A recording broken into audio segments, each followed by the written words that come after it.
qabamte wanni sun amma itti hammaate akka malee itti hammaate ganama kana amma naa bilbiltee fiigee dhufee amma biratti dhufee argame gareen Haliimaa ijaaramtellee jazaa isaanii haa deebi'u namoonni baay'een rabbiin jazaa haa deebi'uuf maraafu eega gaafa viidiyoo san waraabne fi 600 fi 12,000 akkasumaan eega qoricha fudhattee maletti san hagas guuraniif wanni amma isii barbaachisu qarshii miliyoona takkaa fi yookaan 200 yookaan 100 miliyoona takkaa taatu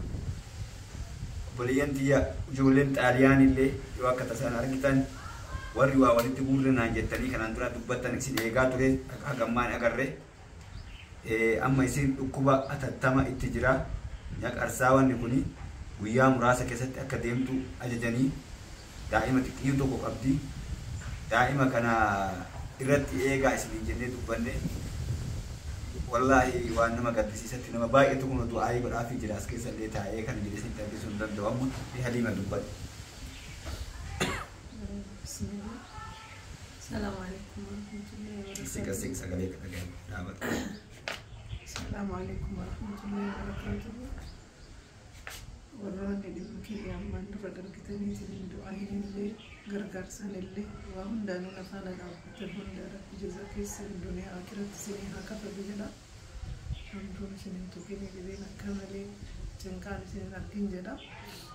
Hanga ammaa garuu yaala kiyya gargaarsa keessanii fi gargaarsa rabbiitiif gargaarsa keessanii yaala kiyya kafarsa sadaffaa jalqabeen ture. Qoricha biyya alaatii galuu san marsaa 3 fudhadhee kan biroollee itti naa dabalanii marsaa 3 fudhadhee homaa jijjiiramni hin jiru. Elumaatu qaama kiyya keessa kan du'aa caalaa faca'ee keessattuu tatirurra jiru kontirool gochuun yookaan immoo biyya kana keessatti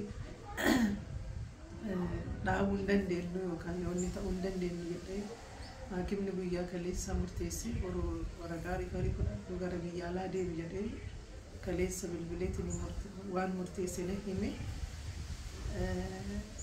dhiyoo tana yoo qorichaan fudhadhe sun jijjiirama fide moo hin fidne kan jedhu laaluudhaaf gaafa iskaaniingii yookaan mirmaraa seenu qaama kiyya gootuu mirmaraa gaafa seenu taduraa caalaa inumaatu baay'inaan illee guddinaan illee taduraa caalaa qaama kiyya akka jiru keessattuu tiruu kiyya miidhaa jira. Amma booddee yaalli biyya keessaa daqiiqaa